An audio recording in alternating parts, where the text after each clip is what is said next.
आता प्रशासन सांगताना इतरांची नावं सांगतायत, परंतु इतरांचे नावं नाही. हे जो वाद झालेला आहे तो हा मुख्य 2 टोळ्यामध्ये, कारण ह्या 2 टोळ्याचं वैशिष्ट्य तुम्हाला माहिती आहे. कॉमस्कोर नुसार आता isakal.com आहे देशातील नंबर 1 ची मराठी न्यूज वेबसाईट. प्रत्येक अपडेटसाठी isakal.com ला नक्की भेट द्या. एक जण चप्पल घालीत नव्हते आणि दुसरे जे आहेत टोळीचे मालक त्यांनी दाढी ठेवलेली आहे. यांना संपल्याशिवाय मला दाढी काढायची नाही आणि यांनी चप्पल घालायची नाही. या 2 टोळ्यामधला हा वाद झालेला आहे. ते काही मारामारी फार मोठी झालेली नाही, थापडथोपडीची झाली. नंतर काहीतरी कर्मचारी वगैरे गेले आणि पण धावाधावी मात्र सगळ्यांचीच एकामेकावरती झालती आणि थापडथोपड सुद्धा दोन्ही गटाची त्या ठिकाणी झालेली आहे. आणि त्याच्यामध्ये एक महादेव गित्ते कोण आरोपी आहे, बापू आंधळे. आता मी काय त्याचं समर्थन करणार नाही. बापू आंधळेचं बिचाराचं सुद्धा हत्या व्हायला नको होती. अतिशय तरुण सरपंच होता तो. आणि हा जो आहे महादेव गित्ते आरोपी, मला वाटतं त्यांनी फेसबुक व्हॉट्सअप पोस्ट टाकल्या होत्या की मला कशा पद्धतीने गुंतविण्यात आलंय, मी या गुन्ह्यामध्ये नाही. आणि नंतर तो हजर झालाय का अटक झालाय हे बी मला माहित नाही. परंतु आतमध्ये गेल्याच्या नंतर हे हाणामाऱ्या आज झालेल्या आहेत. बीडच्या जेलमध्ये काही बी होऊ शकतं ना.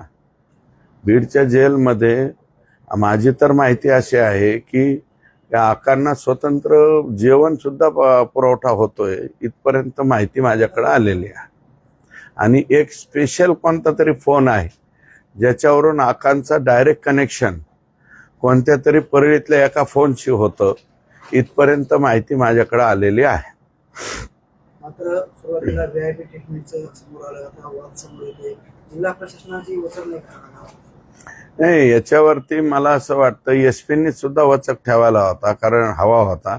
एसपी हे इथं स्वतः ह्यालाच असतात हेडक्वार्टरला. हेडक्वार्टरला असताना सुद्धा एसपींनी हे व्हीआयपी ट्रीटमेंट झाल्या.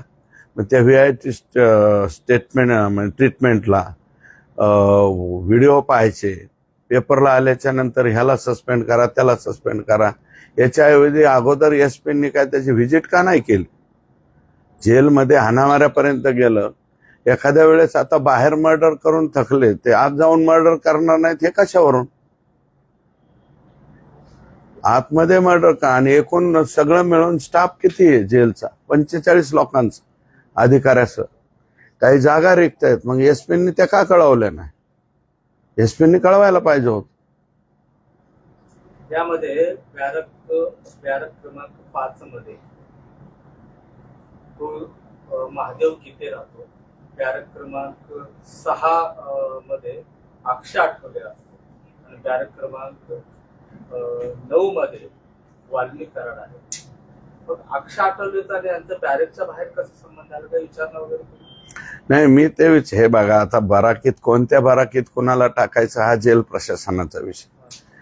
सार्वजनिक जीवनामध्ये काम करीत असताना शेतकऱ्यांच्या प्रश्नावर किंवा आणखी काय प्रश्नावर मी स्वतः बी जेलमध्ये गेलेलो आहे. बॅरक कोणती टाकायची, काय कोणती टाकायचं हे संपूर्णपणे जेल प्रशासनाच्या हातात.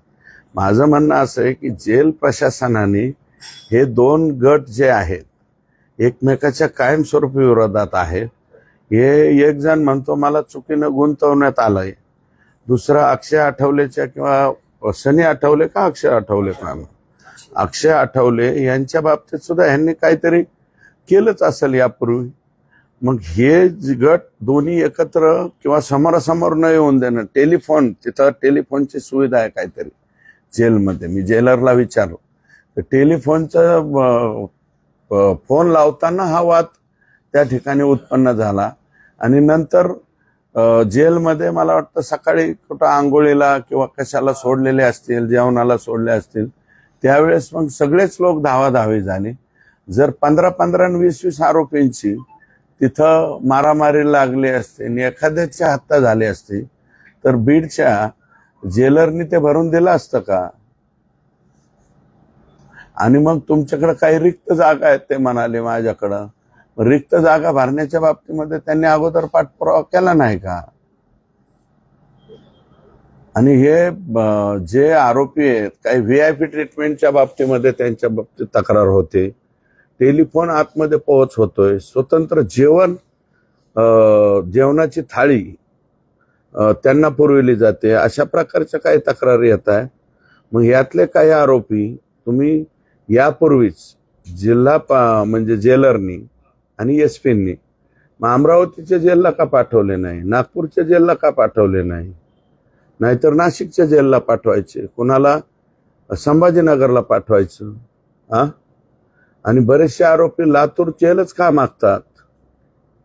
कोणत्या कोणत्या आरोपींचे नातेवाईक लातूर जेलला आणि बीड जेलला या ठिकाणी काम करतात हे जेलरला एसपी साहेबांना माहित नसतं.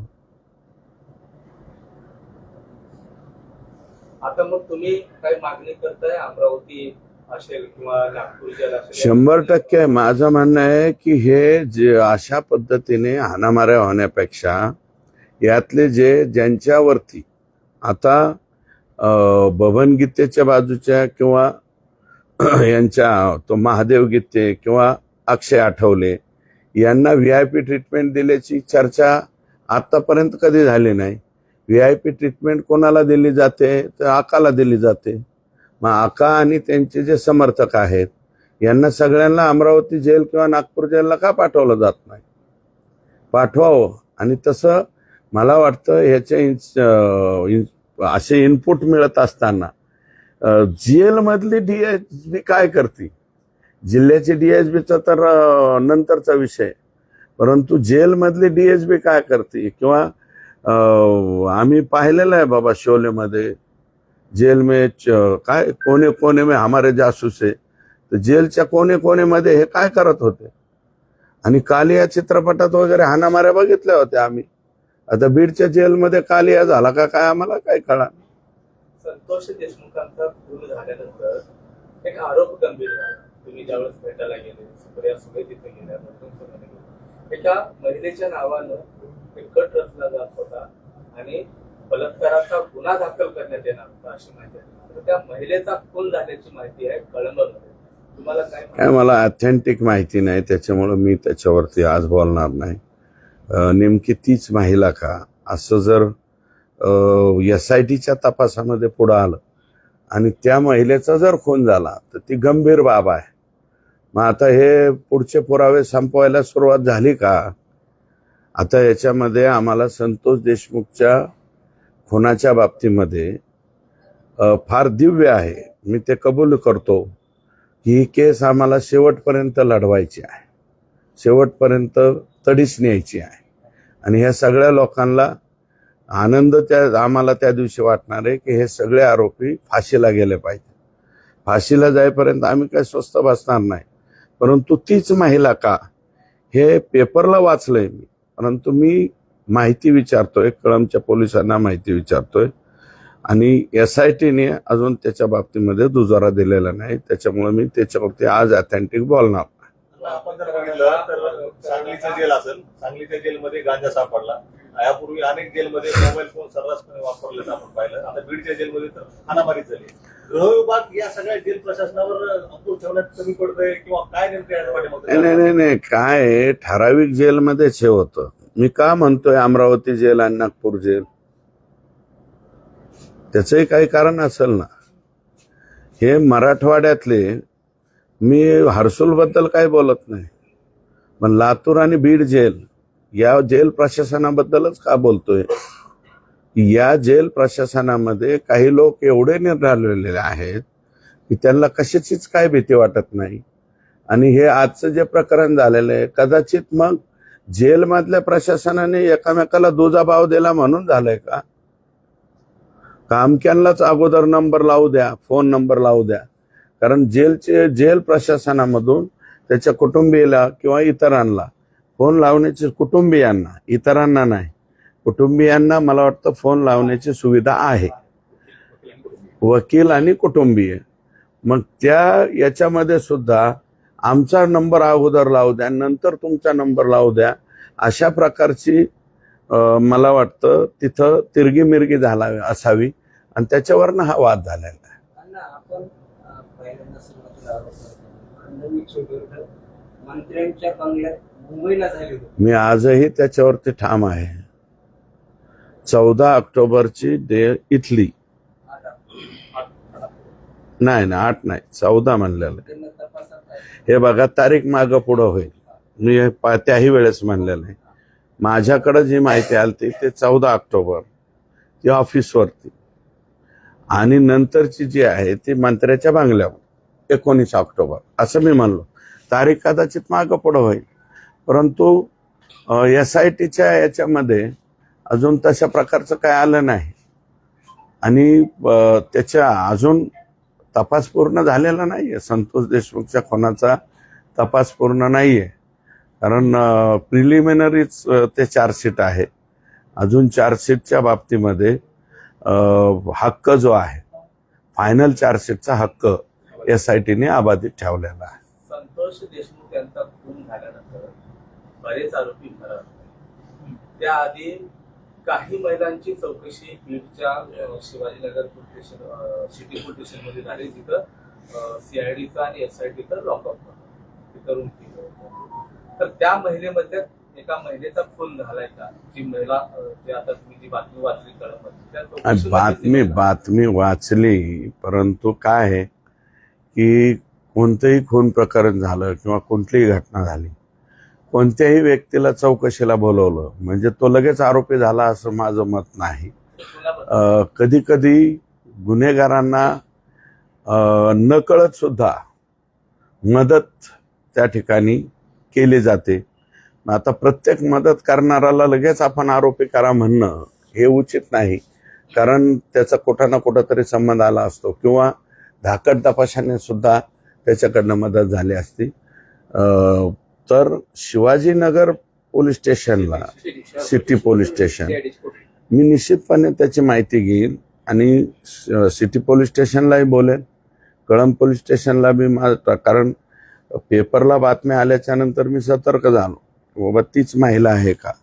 परंतु त्याच्यावरती लगेच भाष्य करणं, त्याची संपूर्ण माहिती न येता, मला वाटतं हे, कारण हा आरोप तर मी स्वतःच मला वाटतं ह्याच्या बाबतीमध्ये माहिती दिली होती, कारण अजूनही ते तिथले जे 2 पोलीस अधिकारी आहेत हे सहआरोपी व्हावेत असं माझं आजही मत आहे. कारण त्याच्या ग्रामस्थांनी, मस्साजोगची ग्रामस्थांची जी गाडी गेलती, तर ती गाडी दैठण्याकडून पोलीसची गाडी इकडे यायच्या ऐवजी केजच्या उलट्या दिशेला म्हणजे कळंबच्या दिशेला त्या ठिकाणी चाललेली होती.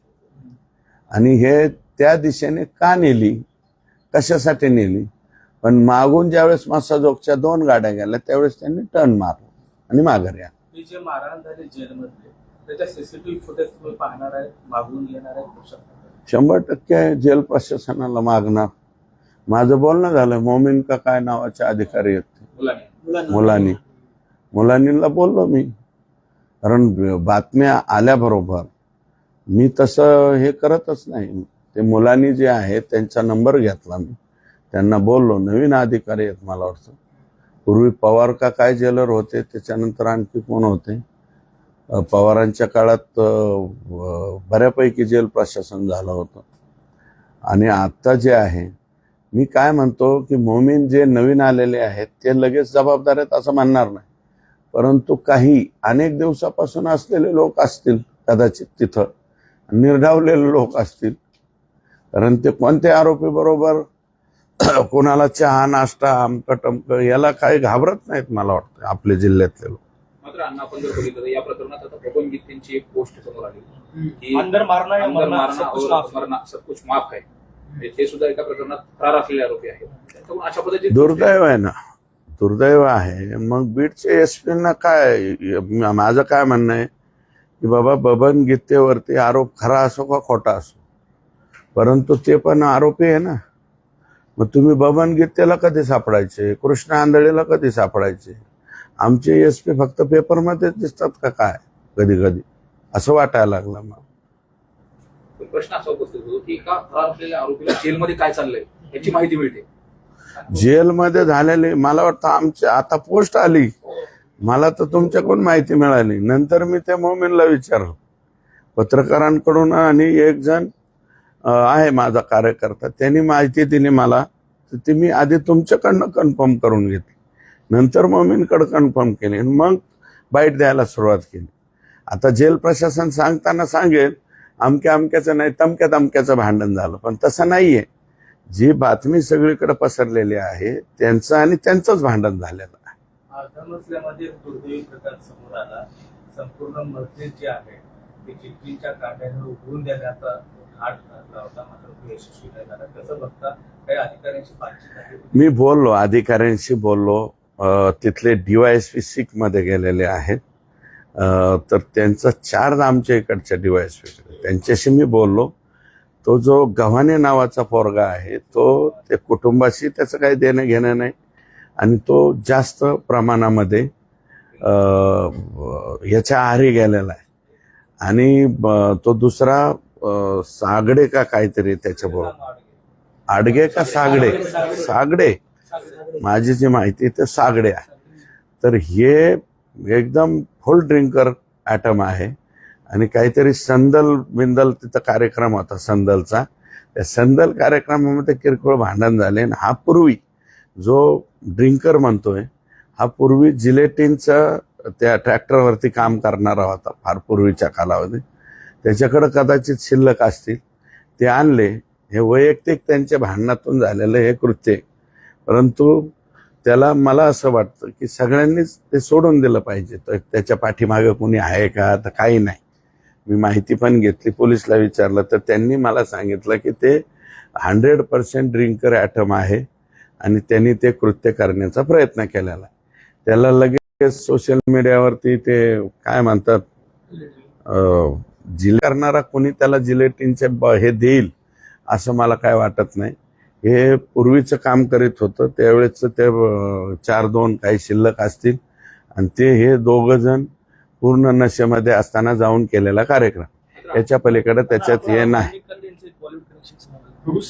प्रोड्युसरचा प्रमाणपत्र देखील समोर आलं. अहो, संपत्तीची एवढी झाली, आकांकडे पैसाच एवढ्या मोठ्या प्रमाणात आला, तर मग तो निर्माता नाही व्हायचा तर काय होईल?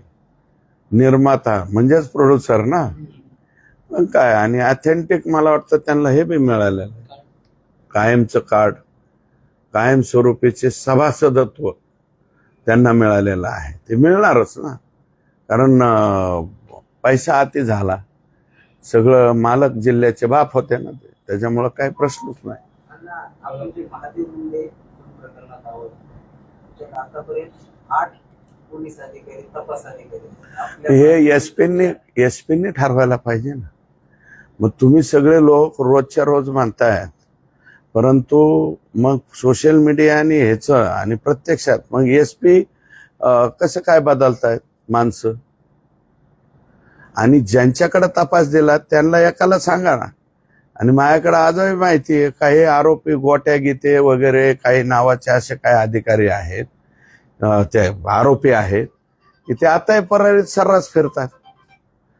2 तारखेला जामीन ठेवतायत आणि परळीच्या पोलिसांना सापडत नाहीत. मी सोडा, अंजली दामानिया, त्याच्यानंतर त्या दुसऱ्या तृप्तीताई देसाई, आणखी कोणी काही परळीतल्या पोलीस अधिकाऱ्यांचे नावं सांगितलेत का नाही?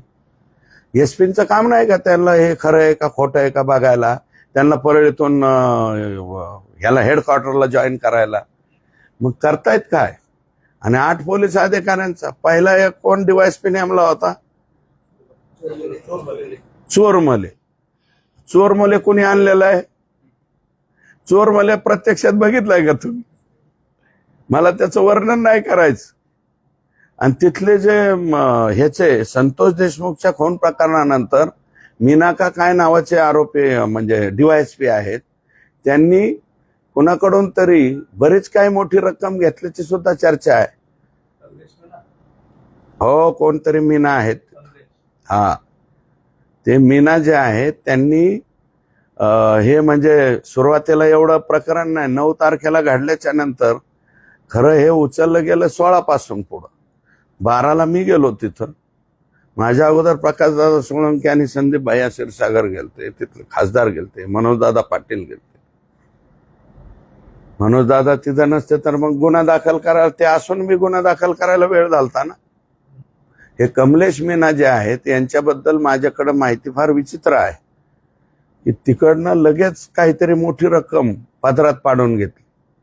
तिडके ॲडिशनल एसपी आहेत, मग तुम्ही तिडके ॲडिशनल एसपी त्यांच्याकडे तर तपास द्यायचा. ॲडिशनल एसपी आहे का नाही अंबाजोगाईला, त्यांच्यावरती भरोसा टाकायचा. आणि आता कुठं गेवरायचा DYSP तपासाला द्यायचा. ज्या DYSP कडे 9 पोलीस स्टेशन, माजलगाव तालुका आणि गेवराई तालुका एवढा मोठा एरिया आहे, आणि तिकडचे सगळे सोडून द्यायचे अधिकारी, आणि जे अधिकारी शेवटपर्यंत पोहोचले की ते तोपर्यंत बदलला जात. माझी माहिती अशी आहे की 18 तारखेला हे जे गुंड आहेत या गुंडांनी 2 मारामाऱ्या केल्या. एक सहदेव तिथले पुजारी आहेत, कुठले वैद्यनाथ मंदिराचे पुजारी आहेत, आणि ते नाथरा गावचे रहिवासी मनोज पुजारी का काहीतरी त्यांचं नाव आहे, आणि त्यांना मारहाण करण्यात आली. त्यांच्या हे केलं, हात तोडले, पाय तोडले. त्याला गुन्हा दाखल करायला 156(3) म्हणजे आता 175(3) का काय झालेला आहे, त्या गुन्ह्याअंतर्गत तो गुन्हा दाखल झाला. 19 तारखेला एक मारामारी केली. सहादेव, त्याचं नाव शहादेव आहे बरं का, तोही वंजारी समाजाचा पोरगा आहे. त्याचे हातपाय तोडले, ज्याचं व्हिडिओ चित्रण आलं, आणि तो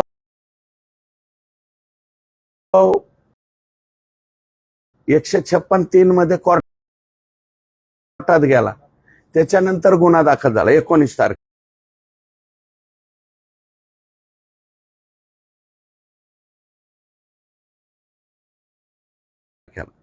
आणि 20 तारखेला महादेव मुंडेचा मर्डर झाला. मग जे लोक अगोदरचे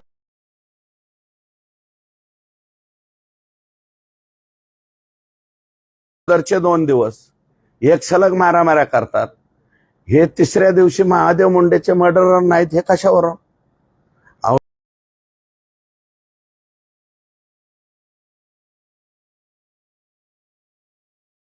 हो, हे माझ्यासारख्या माणसाला कळतं, मग एसपींना आणि त्यांच्या खालच्या अधिकाऱ्यांना का कळत नाही?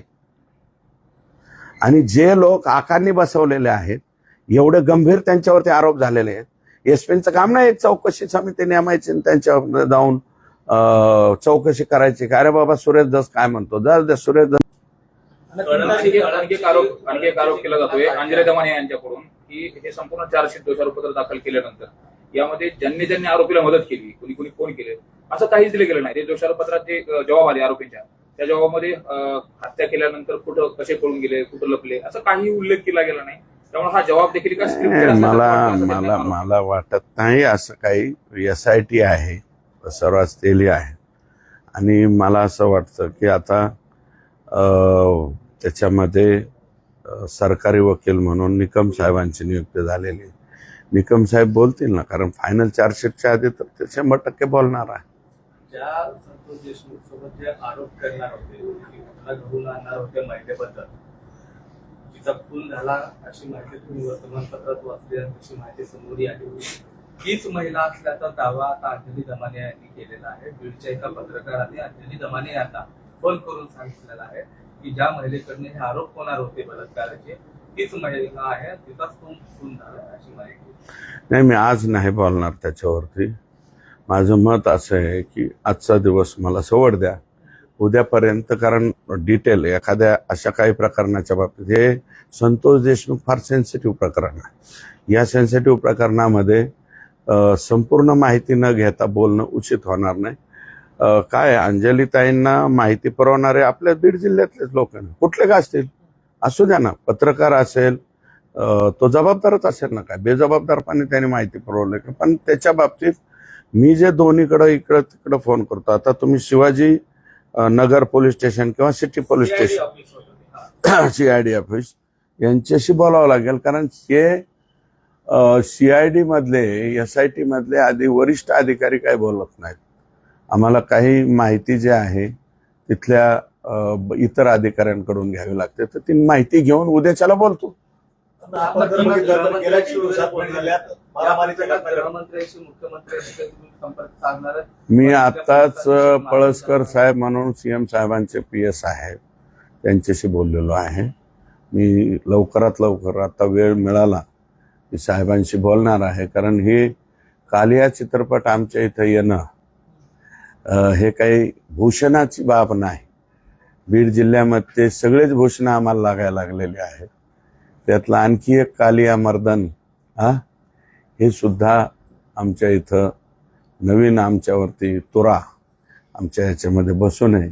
आणि मी पालकमंत्र्यांना सुद्धा त्यांच्याही सबऑर्डिनेटला फोन केलाय लवकरात लवकर फोन करून.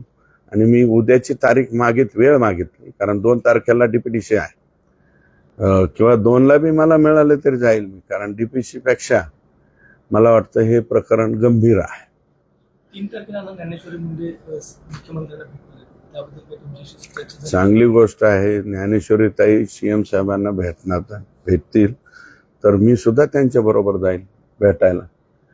आणि माझं मत असं आहे की 18 तारखेला 19 तारखेला सलग मारामाऱ्या करणारे लोक 20 तारखेला महादेव मुंडेंचा मर्डर करू शकतात असं माझा अंदाज आहे. आणि ते मी एवढ्या दिवसाचा जो माझा अनुभव आहे त्या अनुभवाचा, कारण शहादेव नाव आहे त्या मुलाचं. मी माझ्याकडे व्हॉट्सअपला नाव आहे शहादेव. आडनाव काय रे? माझा पर्सनल फोन कुठे? पर्सनल काय, आपला ओपन एअर थिएटर आहे. आण रे बाबा, शहादेव काय नाव आहे त्याचं, व्हॉट्सअप नंबर आहे त्याचा, शहादेव सातभाई आडनाव आहे. आणि तो बिचारा वंजारी समाजाचाच मुलगा आहे. याचं बी टंगडं तोडलंय, याला 307 केलंय. अजून याचा गोट्या घेते तो कराड, एक अजून त्यातला एक कोणता तरी कराड आरोपी आहे. तो आत्ता सुद्धा परळी शहरात फिरतोय. SP साहेबाला ते बी फोन करतोय, मी फोन करतोय, SP साहेब आरोपी तिथं हिंडत येत असं होते. मैं करता हूं एवढंच म्हणतो.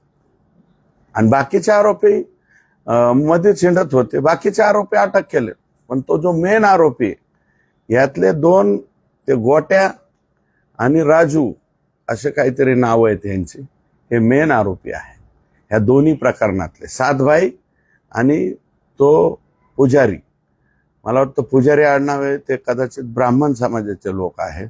ते वैद्यनाथ मंदिराचं काय असतं ना, पूजा अर्चा करायचं, त्यांच्याकडे आहे. आणि त्यांना मारलंय. आणि हा गुरव समाजाचा असेल, मला जात माहिती नाही, परंतु गुरव समाजाचा. आणि त्याला सर्टिफिकेट काय दिलं? अंबाजोगाईचे दवाखाने खर्चटलेलं आहे. म्हणजे अंबाजोगाईचं जे डीन आणि तिथले काही डॉक्टर लोक काय सर्टिफिकेट देतात याचा उत्तम नमुना त्या गुरवच्या प्रकरणामध्ये तुम्हाला पाहायला मिळेल. आणि शेवटी त्यांनी ह्याच्याकडे गेले, जे इकडून तिकडून सर्टिफिकेट आणलं आणि कोर्टातून केस दाखल केली. पोलिसने केस नाही दाखल केली, परळी पोलीस. आणि ते परळी पोलीसवाले तसेच्या तसे SP साहेबांनी तिथंच ठेवले. सध्या एक चर्चा होती महाराष्ट्रात, सुरेश प्रसादला दाढी, पांढरी दाढी.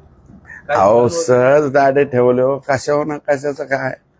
दाढी आपली सहज ठेवली, काय खूनगाठ नाही, मनात काही नाही, काय राखायची म्हणून राखली. दाढी माणसाला दाढी राखलीच पाहिजे ना. आपलं काय, आता पांढरी आहे, आठवड्याभराने काळी करतो, पुन्हा 15 दिवसांनी पांढरी राहील, काय त्याच्यात. मात्र अण्णा, जे VIP ट्रीटमेंट पासून जर जेलचा सगळा इतिहास बघितला, बीडच्या जेलचा, तर खूप साऱ्या तक्रारी झाल्या. दादा खिंडकर यांनी मला जीवाला धोका आहे असं देखील म्हटलं. त्याच्यानंतर तो निघून गेल्यानंतर अशी घटना घडते. या संपूर्ण प्रकार म्हणजे दादा खिंडकरच्या आरोपामध्ये तथ्य नव्हतं का? मग त्याला तथ्य केलं, जेल प्रशासनाने तत्परता दाखवली, दादा खिंडकरलाच इथून बाहेर काढायची. मग पुढं उद्याच्याला काय होणार नाही याची तत्परता का जेल प्रशासनाने दाखवली नाही? जेल प्रशासन म्हणजे एकाच गटाला फोन लावून देत आणि दुसऱ्या गटाला फोन लावून नाही देत, असं जर काही वागत असेल त्याच्यावरच हे मारामाऱ्या झाल्या दिसतात. कशावर मारामाऱ्या झाल्या? आणि बबन गीतेला तर तुम्ही का अटक करत नाहीत? मी काय बबन गीतेचं समर्थन करणार नाही. मला माहिती आहे बरं का, घटना जी आहे ती 8:30ला घडलेली आहे, बापू आंधळेंचं प्रकरण. परंतु FIR दाखल करताना 7चा टाइम टाकला गेला आणि त्यावेळेस बबन गीते हा जो आरोपी आहे तो तिथं नव्हता असं अनेक लोक सांग. ते पोलीस तपासात पुढे येईल. मग बबन गीतेला अटक करण्याची सुद्धा जबाबदारी पोलीसची आहे ना. ते तिडके मॅडम आणि ते कोणतं फौजदार DYSP चोरमली हे लोक काय करतायत तिथं. बबन गीतेला अटक करा, कृष्ण आंधळेला अटक करा. कासले नावाचा जो निलंबित पोलीस कर्मचारी आहे त्यांनी परळीमध्ये मिनी मंत्रालय चालत होतं, तिथून बऱ्याच काही गोष्टी चालत होत्या असा देखील आरोप केलेला आहे. नेमकं त्याचे व्हिडिओ देखील सोशल मीडियावर तो व्हायरल करतोय. कासले रणजित कासले नावाचा बीड पोलीस दलातील आरोप तो टाकलाय तो बाबा नको आपण जर बघितलं चलो दे ते लय खात्रा आहे बाबा. कशाला उघड नवीन वाद वाढून घ्या. संतोष देशमुख खून प्रकरण असेल, त्यानंतर सतीश भोसले नाही नाही, प्रकरण परळीतून मिनी मंत्रालय कुठं सगळं परळीतूनच चालत होतं ना. आणि कोण चालवत होतं? आता जिल्ह्याचे बाप मानल्यावर कुठून चालणार? बापच कारभार करीत असतो ना. मग बाप हे कारभार करीत होते सगळे. राख वाळू ह्याची बदली इकडं करा, त्याची बदली तिकडं करा. एका दिवसात तर ह्या पोलीस स्टेशनचं त्या पोलीस स्टेशन. आकाचं नाही ऐकलं की गेलाच. नवीन आलेले जिल्हा पोलीस अधीक्षक नवनीत कावत हे बीड जिल्ह्यासाठी जे काही बीडमध्ये वाढती गुन्हेगारी पाहता चांगले आहेत की नाही? मी आता जे बोललेलो आहे त्याच्यावरून तुमचं तुम्ही ओळखून घ्या माझं मत काय झालंय ते. अण्णा, आपण जर बघितलं तर संतोष देशमुख हत्या प्रकरण असेल, त्या प्रकरणात आणि ज्या पद्धतीने यंत्रणा हलायला पाहिजे तशी यंत्रणा हलताना दिसत नाही. अजूनही SP ग्राउंडवरती गेलेले दिसत नाहीत. फक्त ते SP कार्यालयातूनच यंत्रणा हलवत आहे आणि सोशल मीडिया आणि फेसबुक आणि याच्यावरती दिसत आहेत, खाली दिसणार असं माझं मत आहे. मी स्पष्ट आरोप करतो. आणि कसं काय भास्कर केंद्र ते तिथं राहतं? SPचं काम काय? स्वतःची यंत्रणा, जी यंत्रणा पूर्ण खिळखिळी झालेली आहे, जी यंत्रणा एकतर्फी वागत होती, तिथली यंत्रणा उचलायची ना. अण्णा, संतोष देशमुख खून प्रकरण असेल त्यावेळी आरोपींनी मारहाण करताना व्हिडिओ काढला. त्यानंतर सतीश भोसलेचं प्रकरण असेल त्याने देखील मारहाण करताना व्हिडिओ काढला. दादा खिंडकरचं प्रकरण असेल त्याने देखील मारहाण करताना. आता कालचं जे प्रकरण झालं मशिदीतला स्फोट, त्यावेळेस देखील व्हिडिओ काढलाय आरोपीनं. हे व्हिडिओ काढण्याची प्रवृत्ती बीडमध्येच वाढते आणि अशा दुर्दैवी घटना घडतायत. काय नेमकं बीडला काय नाही, बीडला काय झालं ते आम्हालाच कळणार. आता जे करतोय ते बी उद्योग स्वतःच म्हणजे व्हिडिओ शूट करायचा. मैं ऐसा कर रहा हूं हे मैं हो ना असं म्हणतात तसं मैं ऐसा कर रहा हूं हे बीड म्हणजे त्या मशीन मध्ये केलंय त्याचा बी फोटो काढलाय. काय व्हिडिओ काढलाय? व्हिडिओ काढलाय हम ऐसा कर रहे अरे पठ्ठे. म्हणूनच त्याच्यामुळे मग सोशल मीडियावर दहशतवादी नामकन टमकन आलं काय. म्हणजे आता आमची वाटचाल कोणीकडे चाललंय? तसं काय पहिला बी दहशतवादी थोडं कमी येतो. त्याच्यातला आपलाच होता ना पठ्ठ्या. काय नाव होतं तर बेग हा अबू जिंदाल. SP ऑफिसचं लाईटचं काम करणार होतं जब्बी अन्सारी का हा जबीउद्दीन अन्सारी. SP फिटिंग कार्यालय बघितलेलं होतं ते नंतर डायरेक्ट तिकडे ISIS मध्ये दिसलं. म्हणजे आपलं काय बीडवाले कुठेच कमी नाहीत. ह्याच यंत्रणा ज्या पद्धतीने हलायला पाहिजे तशी हलत नाही बीड जिल्ह्याची. SP बदलीची मागणी करा. मी कशाला मागणी करू? ती मागणी चुकीची आहे तशी. पण जे आहे ते स्पष्ट बोललो ना मी. बाकीचं कोणी बोलेल का नाही मला माहिती नाही. पण जे चित्र दिसतंय ना ते फक्त सोशल मीडियावर आणि पेपरलाच दिसतंय. प्रत्यक्षामध्ये जशा पद्धतीने यंत्रणा हलायला पाहिजे तशी यंत्रणा हलत. महादेव मुंडेचे आरोपी का सापडत? आणि ते तिथलं गोट्या कुठं राजू फड हे असे आरोपी कसं काय परळीमध्ये फिरू शकतात? म्हणजे 2 हाफ मर्डर 307 आता 107 झालं. 2 107चे म्हणजे 307चे 2 गुन्हे घडलेले आरोपी परळीमध्ये कसं काय फिरू शकतात? तो पुजारी बी बिचारा म्हणतोय तो सातभाई म्हणतोय. काय नाव आहे त्या सातभाईचं? आणि त्या सातभाईला मिटवायला भास्कर केंद्रे ते एका हॉटेलमध्ये बसते. त्या हॉटेलचं नाव बी माझ्याकडे, त्या परळीतलं हॉटेल आलंय नाव माझ्याकडे, सांगतो एसपीला.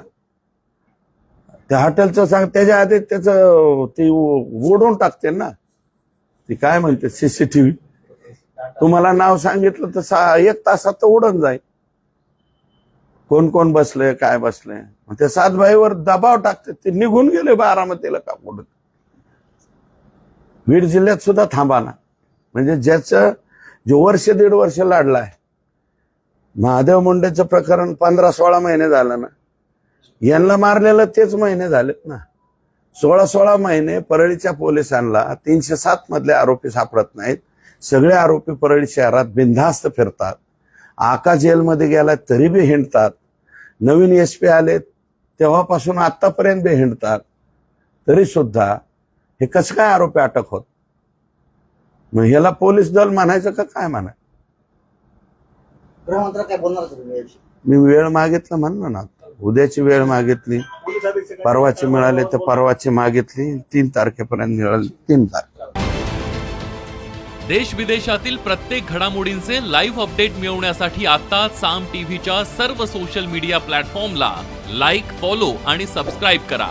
तसंच सर्व नोटिफिकेशनसाठी बेल आयकॉन प्रेस करायला विसरू नका.